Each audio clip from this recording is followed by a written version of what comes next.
Hai guys, perkenalkan nama saya Andika Lasut, mahasiswa aktif di Politeknik Negeri Manado, jurusan Teknik Elektro, program studi D4 Teknik Listrik, semester 6. Di saat ini saya akan membahas mengenai cara kerja mesin pendingin, khususnya untuk tipe AC split.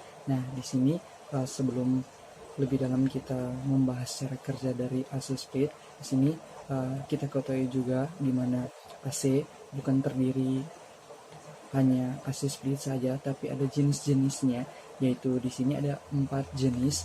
Yang pertama itu ada AC split, yang kedua ada window, yang ketiga ada floor standing, yang keempat ada central. Nah, di sini untuk AC split ini terdiri juga tersusun dua komponen. Yang pertama komponen bagian indoor atau bagian dalam ruangan, dan yang kedua komponen outdoor atau bagian luar ruangan.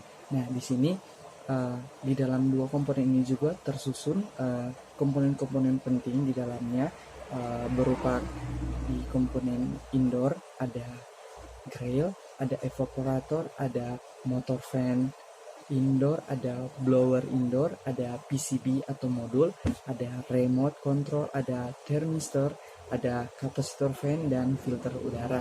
Sedangkan untuk bagian outdoornya juga ada body, ada kompresor, ada kondensor, ada kapasitor kompresor, motor fan outdoor, kapasitor fan outdoor, pipa capillaire, filter dryer, crank valve, dan yang terakhir itu ada overload.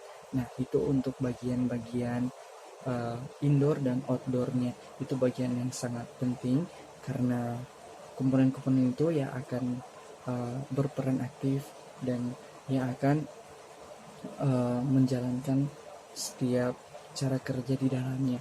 Dan sini kita akan bahas cara kerjanya. Yang pertama dimulai dari kompresor.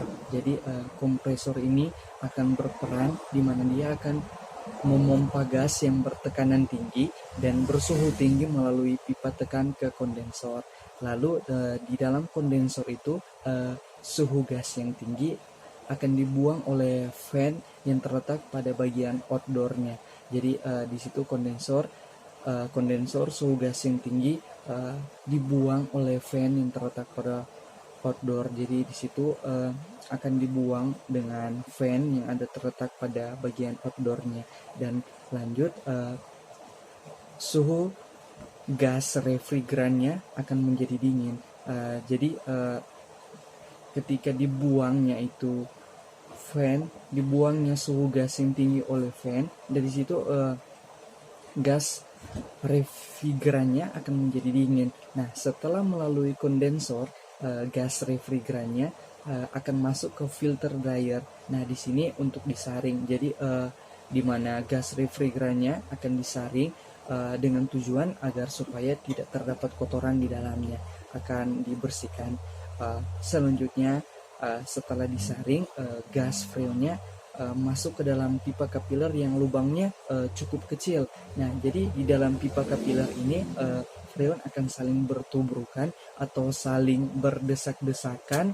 Jadi sini akan terjadi di mana gas freon itu akan berdesak-desakan.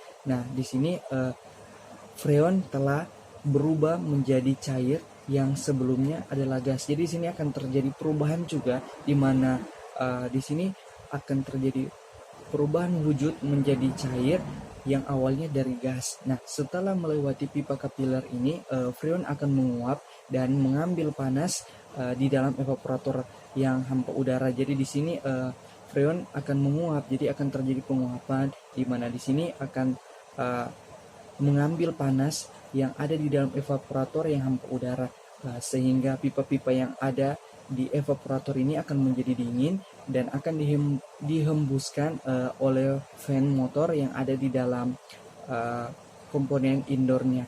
Jadi di sini akan terjadi bagaimana pipa-pipa di evaporator itu akan menjadi dingin sehingga akan dihembuskan oleh fan motor yang ada di dalam bagian komponen indoornya. Dan setelah melakukan proses pendinginan ini, freon di dalam evaporator, freon akan kembali disedot masuk kembali melalui pipa hisap ke dalam kompresor. Jadi di sini freon kembali disedot masuk ke dalam pipa hisap ke dalam kompresor. Nah, jadi intinya dalam cara kerja ini di mana freon akan dipompa oleh kompresor keluar melalui pipa tekan, lalu masuk ke dalam kondensor, lalu ke filter, kemudian masuk ke dalam pipa kapiler menuju evaporator dan kembali ke kompresor melalui pipa hisapnya. Nah, jadi proses ini akan terjadi berulang ketika AC itu digunakan atau dijalankan. Nah, jadi itulah cara kerja dari mesin pendingin khususnya untuk tipe AC split. Nah, sekian dari pembahasan saya. Jika ada salah-salah kata atau ada salah penyebutan, saya memohon maaf. Sekian dan terima kasih.